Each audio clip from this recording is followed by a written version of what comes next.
மன்னிச்சு சீரோவடா உண்மையா உழைக்கிற நமக்கு எல்லா நன்மைகளும் நாடி வந்து கூடுதடா.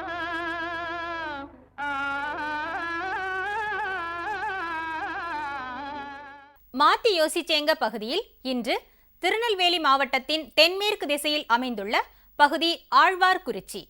கருணை நதியின் அரவணைப்பால் மிகச் சிறந்த வேளாண்மையை மேற்கொண்டு வருகின்றனர் இப்பகுதி வேளாண் பெருமக்கள். இயற்கை தருகின்ற கொடையை மிகச் சிக்கனமாக அதே வேளையில் அளவு தெரிந்து வேளாண்மை செய்வதில் சாதனையாளர்களாக திகழ்கின்றனர். அவ்வகையில் வாகைக்குளம் பகுதியில் பருத்தி சாகுபடி செய்யும் திரு அப்துல் ரஹ்மான் முகமது அவர்கள். அவர் தனது அணுகுமுறைகளையும் செயல் விளக்கத்தையும் கூற கேட்டபோது,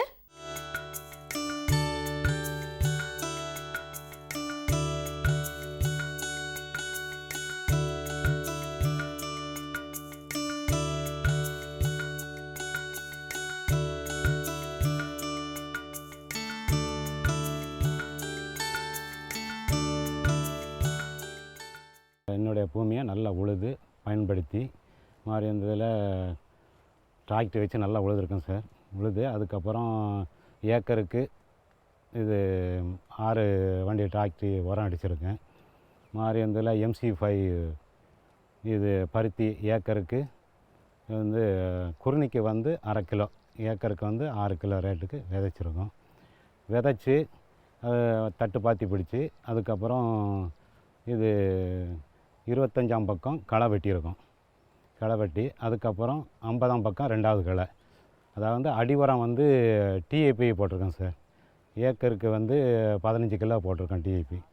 2ஆம் தரம் வந்து 2வது களை வெட்டும்போது இது பொட்டாசும் யூரியாவும் இது 15 கிலோ போட்டிருக்கோம்.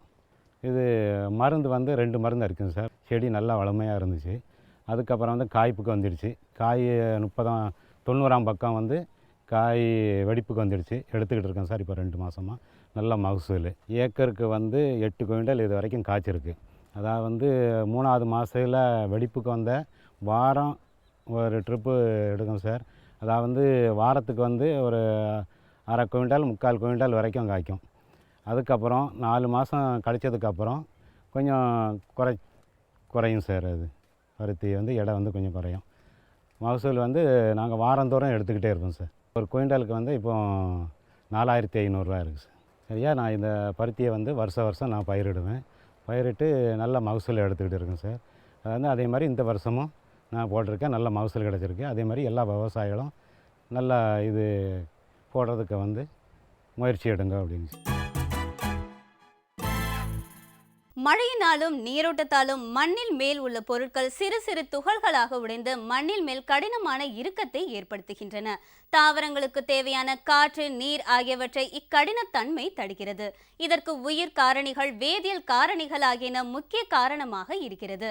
இதனால் முளைத்த விதை நாற்றுகள் மேலே எழும்பி வராமல் இருக்கிறது. மீண்டும் பயிரிட வேண்டும் என்ற கட்டாயம் ஏற்படுகிறது. மண்மேல் இறுக்கம் வராமல் இருக்க மேலோட்ட உழவு, சுழற் முறையில் நீர் பாய்ச்சுவது, தாவர மக்குகளை குறிப்பிட்ட காலத்தில் மண்ணில் இருக்குமாறு செய்வது, மண்ணின் உப்புத்தன்மையை பாதுகாத்தல், மண்ணின் வளத்திற்கேற்ப தாவரங்களை பயன்பாட்டில் வைத்தல் போன்ற முறைகளை பின்பற்றினால் மண்ணில் மேல் இறுக்கம் வராமல் தடுக்க முடியும். இது பற்றிய பல தகவல்களை நமக்கு விளக்குகிறார் திருநெல்வேலி மாவட்டம் ஊர்மேல் அழகியான் RVS வேளாண் அறிவியல் நிலையத்தின் மண்ணியல் துறையின் தொழில்நுட்ப வல்லுநர் KM ஸ்ரீதர் அவர்கள்.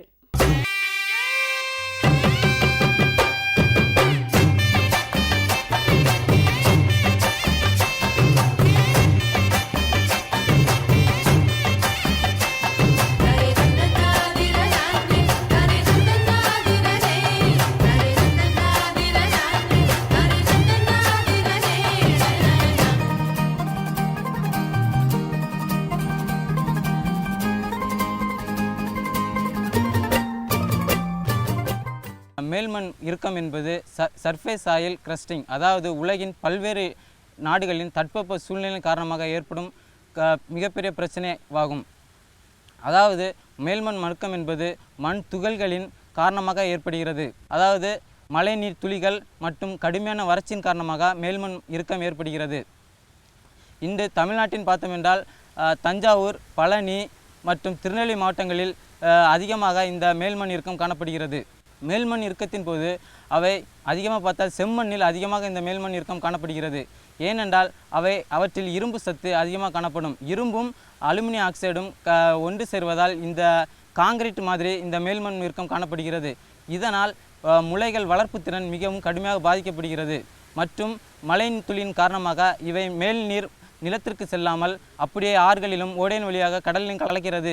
இதனால் நீருக்கு எந்தவித பயனும் இல்லாமல் ஆகிறது. இவற்றின் மூலமாக நாற்றுகள் மிகவும் பாதிப்படைகிறது, முளைகள் கடுமையாக பாதிக்கப்படுகிறது.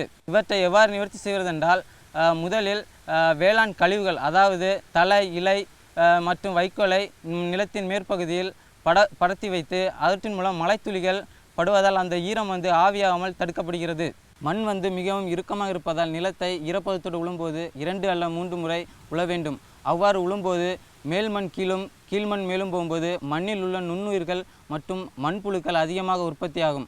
அவ்வாறு ஆகும்போது அவை சுரக்கும் பாகு மற்றும் திரவங்களின் காரணமாக மண் இறுக்கமாக குறைந்து எப்போது ஈரப்பதமாகவே காணப்படும்.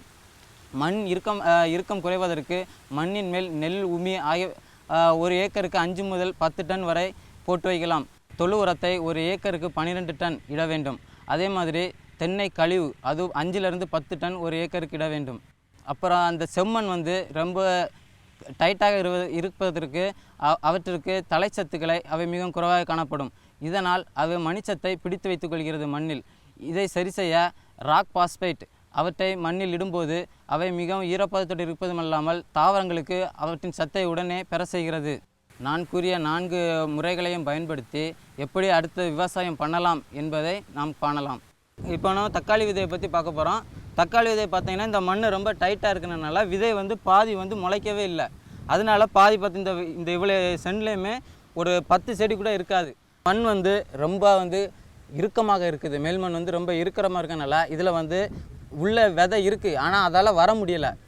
அதனால் இந்த விதை வராதனால நம்ம என்ன பண்ணணும்னா ஈரமாக இதுக்கு மேலேயே நம்ம ஒரு 2-3 உழவு விட்டுருந்தோன்னா இன்னும் அழகாக இது வந்திருக்கும். ஈரப்பதமாக இருந்தால் ரொம்ப மிருதுவாக அந்த செடி ரொம்ப அழகாக வந்திருக்கும் நம்மளுக்கு. இந்நிகழ்ச்சி பற்றிய உங்களின் கருத்துக்களும் ஆலோசனைகளும் வரவேற்கப்படுகின்றன. எங்களின் மின்னஞ்சல் முகவரி ddagri05 chennai@gmail.com.